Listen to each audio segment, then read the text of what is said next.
Это блюдо я готовлю каждую весну уже несколько лет подряд, как только на прилавках появляется много редиски. Обожаю его. Сочетание ярких вкусов, разных текстур, дополненное свежим ароматом зеленого лука. Очень вкусно.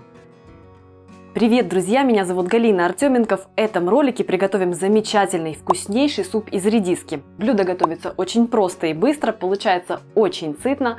В комментариях делитесь, что необычного готовили из редиски вы, и поехали готовить. Набор ингредиентов для рецепта довольно простой. Редиска, фарш, луковица, немного сливок, а также соль, перец, ложка масла и зеленый лук. Точное количество каждого ингредиента я оставила в описании под роликом. Приступаю. Первым делом я нарезаю редис. Я его перед этим хорошенько вымыла и срезала ненужные части. Нарезаю кружочками, а крупные плоды пополам и пластинами.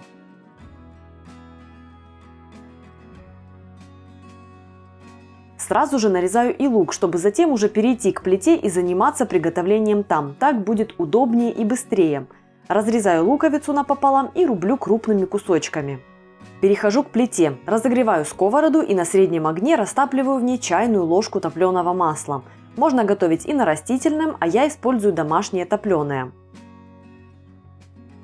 Отправляю в масло фарш и обжариваю его, помешивая, чтобы разбивались комочки и фарш был однородным.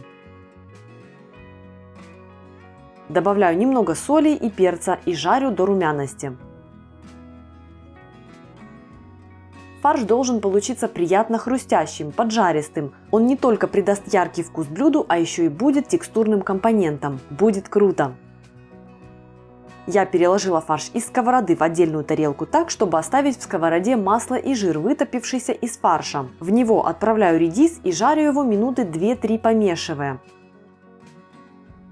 Редис стал полупрозрачным и более нежным. Добавляю к нему лук и готовлю до легкой приятной румяности.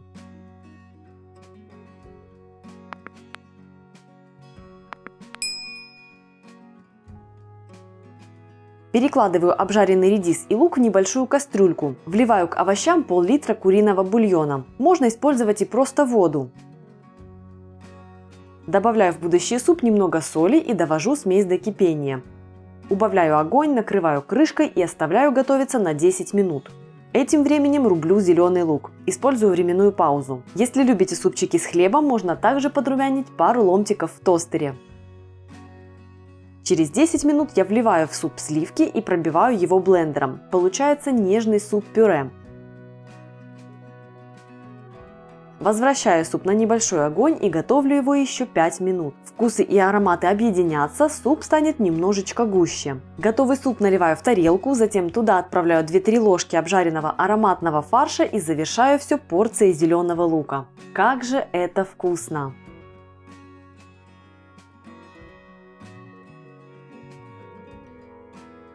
Если этот необычный суп вам понравился, ставьте палец вверх, оставляйте свои комментарии, подписывайтесь на мой канал, если вы еще не со мной, жмите на колокольчик. Меня зовут Галина Артеменко, и это канал «Жизнь вкусная».